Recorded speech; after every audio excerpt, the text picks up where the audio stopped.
Maman, devine qui j'ai vu aujourd'hui, hurle-t-elle dans son oreille. Ethan Rosenfeld.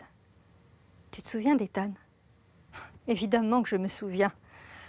Lui et sa pourriture de mère. Tiens, je l'ai rencontré au centre de santé il n'y a pas longtemps.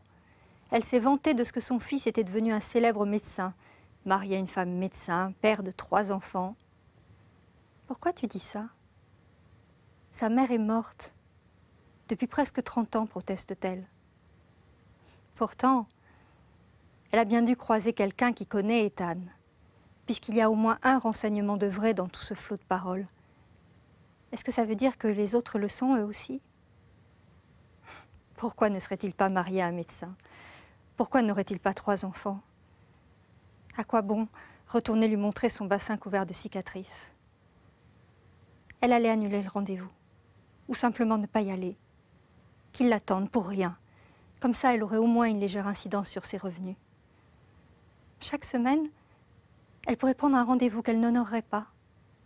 Peut-être même se ferait-elle enregistrer sous son nom de jeune fille. Oui, elle éveillerait sa curiosité, mais ne viendrait jamais. Ou alors, au contraire, elle viendrait, tous les jours, s'assiérait dans le couloir parmi la file d'attente de ses patients, leur révélerait la vérité et ruinerait sa réputation. Ce médecin crée de la douleur dans le monde, leur chuchoterait-elle à l'oreille. Comment ose-t-il prétendre la soulager? Lentement, la rumeur enflerait, la file d'attente rétrécirait, jusqu'à ce qu'il ne reste qu'elle, là-bas, dans le couloir. Au moment où il ouvrirait la porte, étonné que personne n'ait besoin de lui, il la verrait.